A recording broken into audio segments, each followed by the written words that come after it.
Welcome back from the break. We are still with Josh Jasper, and he's telling us about his experience as a dancer.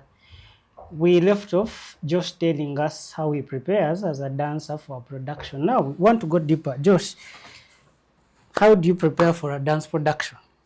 You told us how you prepare as a dancer, but now as a dance production as a whole, maybe from the directorial point of view, how do you prepare? Do you improvise or do you choreograph? Yes. For the entire production, it's production, of course. It starts the same process, concept to writing, to now choreography. Here now, if it's individual, there's a lot of improv, but I mainly, if it's a production, choreograph. More like how you as a writer, you have to write a script. So for us, we don't have dialogue in most cases. It's choreography. Yeah. So that means if it's going to be an improvised piece, you have to also sort of choreograph the improv. You theme it. For example, you shall say maybe it will be improvised, but still, what theme? Are we sad? Are we happy? So even if it's improv, so the next part is choreography. And then after the choreography, that's when you go into now the teaching. Okay, choreography and then into music. I am forcing my team to study that technique of choreographing first, then into the music, because I feel like as much as I know we work hand in hand, music and dance, but I want the same way how an actor gets to, or a writer gets to first write down their story and then find music that fits in. I am also trying to understand this. Your dancers are right. So, dance, you move to the rhythm. You move to the rhythm. Exactly. But now you want me to move before the rhythm comes? So now imagine, okay, let's say this.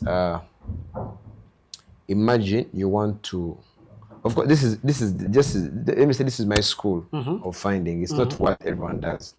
This is like me breaking the rules of dance somehow.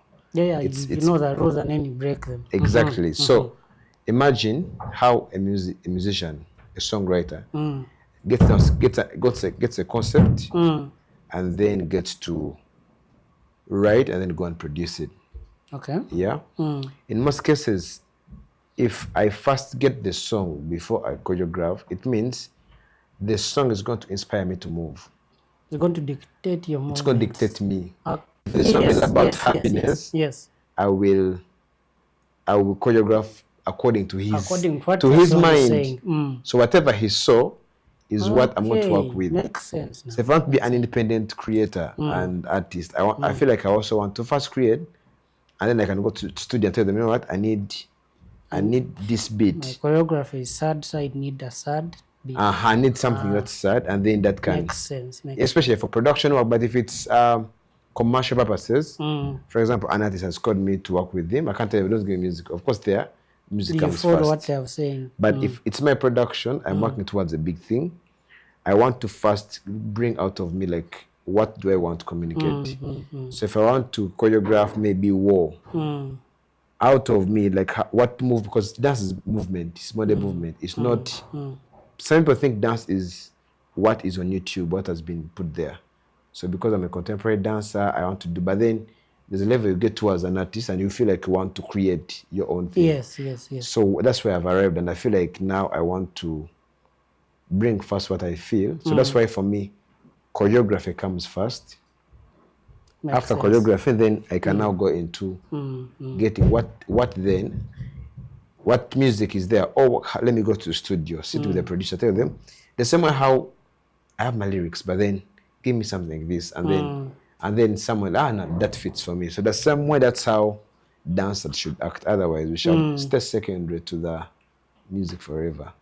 So I think after that now, that's when now the teaching starts, and then rehearsals into a final piece. That's beautiful. Yeah. I am learning this from you, and it's very genius of you. Talking about creating from scratch, you have this idea in your head, and you want to put it out there, but you get to stage, for example, and it's not working. What do you do? How do you go about that? Sometimes art is art. Yes. Our field is not like chemistry that's supposed to be blue.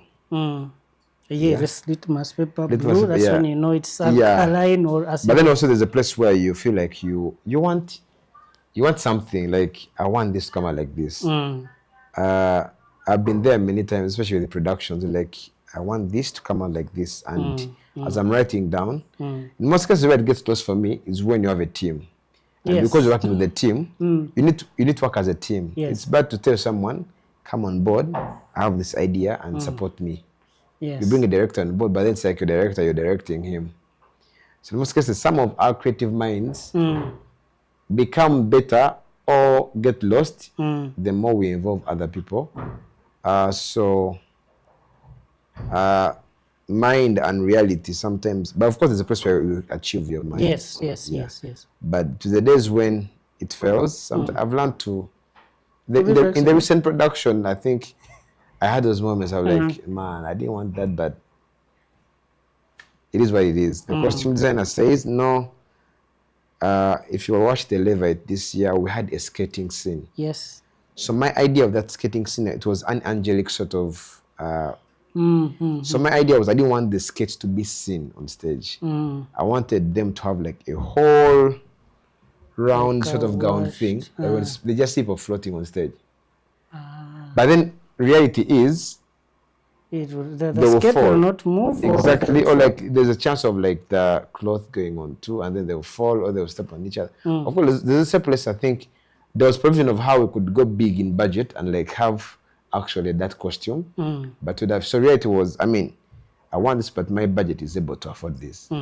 So because of that, let me settle for this. Yeah. So sometimes we are constrained by maybe finances or the team. You want to do a flip, but the dancers you have, none of them can do a flip.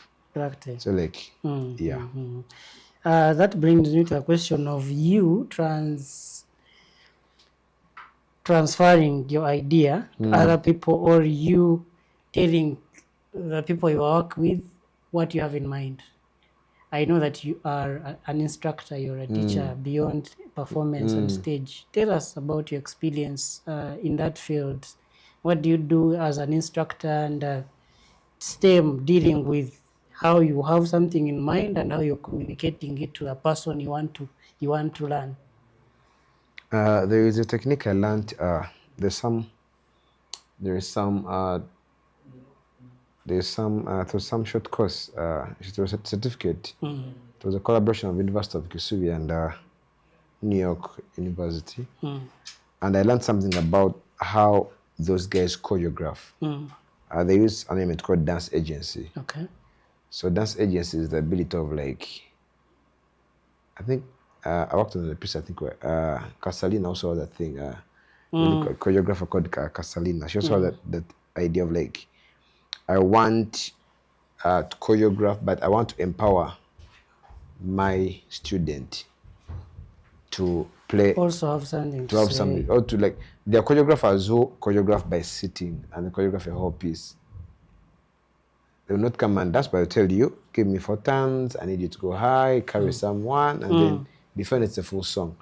So, but for me, what I've learned is I love to teach directly, choreograph and teach. But then the most engaging one and the most productive one is when you allow your students to own the piece, to own the choreography. Like you teach, but then you give room of addition of like people to explore more. Especially if it's a workshop, it's a theatrical piece. There are these other commercial gigs that have pressure of like you have to deliver in one day. Yes, Those ones are quite different, but in terms of being a free artist and you have something to work on for a month, that's the technique I use. But in the commercial side, where like it's this weekend, it's someone's wedding, they want 4 dancers, there you have to like choreograph and So for me, the technique I use mainly, if it's a production, I use agency. I allow people to explore. Or usually what I do, I create a sketch, and in the sketch, I allow people to manipulate things, and we come up with, Who are you instructing at the moment? If you tell us, who are you instructing at the moment? Right now, I think starting next week, I have a class with Clay Dance Company. Okay. Where I belong. And then, of course, I have Throne Arts. Through Arts where I have weekly classes. Within Through Arts, there's a provision for a school, an academy for children, and there's also the adults and Through choreography, where we meet every Friday for classes, so for workshops and yeah. Nice. Yeah. So if you want to, if you want Josh to teach you what he does, you know where to find him. Yeah. So Josh, tell us about. I know there's a technical bit to the dance, and then there's artistic bit to this dance. How do you balance that? How do you make sure that two are speaking the same language? The technicality of dance, also all the technicalities of like stage. How do you make sure you're manipulating these two things to speak the same language? I don't know if I'm getting you, but technical side and artistic side. Yeah, I mean, you have your dance piece, you have choreographed everything, you have rehearsed. Now there's the technical bit. You told us about a skit. There's lighting, there's costume, there's all that. How do you merge this to make sure things are working in sync? I think, yeah, like, I think we're in the era where the technical side of the art is the icing of the cake. True. That's where now the beauty, the splendor. That's why I make it or break it. Yes. Something I learned, actually, this something I've been learning over there. I've been attending shows. I've been watching shows like She Loves Me, Phantom. I was like, why these guys go so big? And I'm like, so I've been intentionally attending all the shows to see, and you get to realize that the technical side of things is where people find the value for their money. Yes, true. In most cases. But then also, even you, the artist, you get to see, like, it's like a filter you put in front of your piece that it also just, I mean, it goes to a whole higher level. Yes. So how do I balance the two? One, I think I'm learning. I'm learning to want to know that I cannot do everything and to surrender. For example, one of the things I've been struggling with has been sound quality, music quality in my productions. And a gentleman called me and said, you know what? The one who, Mr. Richard, I think, at National Theatre. Like, you do very nice productions, but you never give attention to your music. It's good for you, but in terms of output, as a sound engineer, it's not making sense. And so we sit down now and says, let me edit everything from scratch. There's a whole level of like putting everything together. Someone tells you, your lighting is wanting. What's it? And so, yeah, so for me, they have to work hand in hand. In the era where people have an option of being on TikTok at home, if you do not put up, I've seen shows where you enter and like, what's happening? Like, and everybody's a very nice show, but because people now, we live in the era of showbiz and yeah, so for me, I think those two work hand in hand. You can't, of course, sometimes you can be good at it. There's a show I attended where it had very nice lighting. It had a very nice set, but the art on stage was wanting. So I think the two of them should be balanced, but still the art should control the technical side. Because if you then allow the lights overshadow than the art, people remember the lights. There's still so going me, to be that imbalance. It's a balance, but on a good day, the art should be stronger than the tech. Okay, they should work in it, but then somehow, because the art dictates the technical side. Yeah, so that's beautiful. Yeah. We are getting towards a conclusion, but now I'd like you to tell us a dancer today. How do you see yourself tomorrow? What opportunities do you think are there for the dance theater arts in Uganda? What do you have to say to a certain young man or woman out there who wants to join the dance, the dance industry? I feel like, yeah, to a dance, I feel like this is very direct. Yes. First of all, dance for a long time has not been understood. Yeah. not just in Uganda, but I realize it's across the world. So to the dancer out there, one, our first mandate is how do we make our art understood? How do we, I envy music and film because they're up there. They're up there, way up. You can struggle to find a prominent dancer in the country. You can't struggle to find a prominent musician in the country. You can't struggle to find a prominent actor in the country. If you find a dancer, you find one or two names. In terms of like, man, I can allow my child to be a dancer because I look at this person's life. If someone said I'm becoming a musician, like, yeah, go, we shall support you.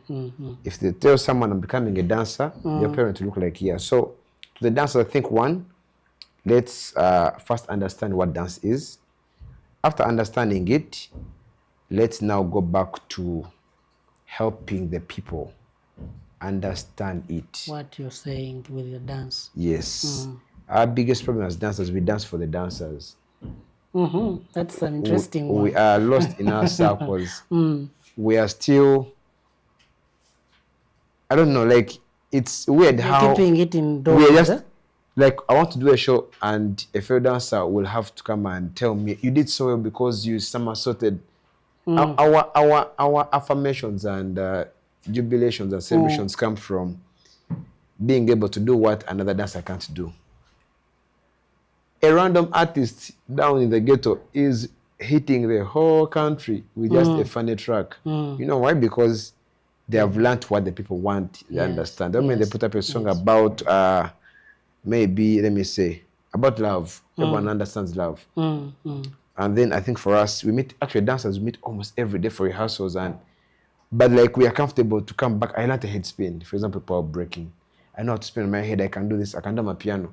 Like, even how you look at their trends on TikTok, you feel like we are dancing for us. Yeah. When a writer begins to write, a script writer, I mean an actor, they're thinking about the current state of corruption in the country. What will communicate to someone watching me. So yeah, people understand there's corruption in the country. We want to talk about it. Yes. For the dancers, it's quite different. So for the dancers, we need to wake up and we begin to speak to the people directly. I know the abstract side of us, but if we don't let go of it, poverty, we shall stay, because people will not come to our shows. So we struggle with the highest level of poverty in the art space. I will not sugarcoat it. We struggle the most. And in as much as artists are not well off generally, but the dancers are still third party. You think we only come to Future as curtain raisers, as we're in the chorus, we are in the additions, we're in the extras of. So if you take the front part of this, that's why on my shows I've jealously not allowed musicians to sing. Even in as much as I have most of them are my friends, I'm like, no, I don't want them to say because this girl performed, they came. No, so yeah, so but then also the last thing should be let's train, let's get off trends. We live in the days where social media is influencing a lot. Yes. And so even the dancers are getting lost in that entire thing of like, what's trending now? There's a move trending. So we are so much lost in following and likes, and then we don't have material to deliver. So to my dancers, we need to wake up. Uganda is actually, I think it's the most. It's a global. Yeah, now. we are the most virgin grounds in the arts. We're the ones who have more money unexploited. The actors have gone all out. The poets have risen up there. The musicians are out there. For a dancer who's very sharp right now, we are in the like that's where the money is right now for the art industry. So let's rise up, but let's also stop thinking about our small circles. Let's think about the global village. Yeah. That's loud and clear. Towards the end now, Josh, are there any productions you're working on? Are there any upcoming projects you have? Of course, I have an annual show called The Levite. That happens every year. But then this year, I'm beginning something like, from my discussion, I've just said now, let's begin to speak. So this is our beginning a series of a show about independence and about Uganda. It's called For God and My Country. It's Nice. from the theme of our nation. I was challenged one time. I was with some person. She said, "I'm American. Every time it's independence in America, man, the streets are. You feel alive. You feel like it's almost bigger than Christmas." And she said, "I'm in Uganda, and independence goes like it's just a sleeping day. Like what's because I'm a creator, I'm like, wow, that's a gap to fix now." So from that conversation, I feel like this year it's the first one to be just one show. So if you want to come for the show, please book your ticket as early as Where is now. this show? The show is going to happen on the 4th of October here at the National Theatre. Okay. And yeah, tickets will be out soon. So look out. I don't know if I'm allowed to share social media platforms. Please do. Yeah, just go on my Instagram, on my ex, Josh Jasper 195. Tickets, when they release, usually they are, yeah. But also at the National Theatre, you can come and book for your ticket. It's going to be an amazing show where we speak about the country through dance. Nice. Yeah. That's Josh for you. We are concluding now, but he's loud and clear dancers. He says you need to start looking at the bigger picture. That dance is not for you as a cohort, it's for everybody out there. So make the dance accessible to people and understandable to people. Josh, is there anything else that you'd love to share about your experience before we wrap up? Yeah, I think it should be, as Uganda, we are gifted that even before we discover the art, we first learn how to dance. We are gifted as a nation that we are movers, we are Africans. So let's make use of that. Let's love our culture. And as much as I was spoken about contemporary and what, let's love who we are. And above all, let's build each other. To the dancer, to the other artists, please build each other. Yeah, the economy, the creative economy needs to grow, and we depend on each other. Sure. Yeah. Thank you so much, dear viewer. We are ITI Uganda. We do this every Thursday. We bring to you all these artists who have done a thing or two in the past, in the present, and are planning to do things like Josh. We are grateful for you tuning in. Come to us to ITI, follow our pages, ITI Uganda, everywhere, Instagram, TikTok, X, YouTube. You can come and watch everything we are doing. Also follow us, and we shall be glad to see you when you see us. Bye for now.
If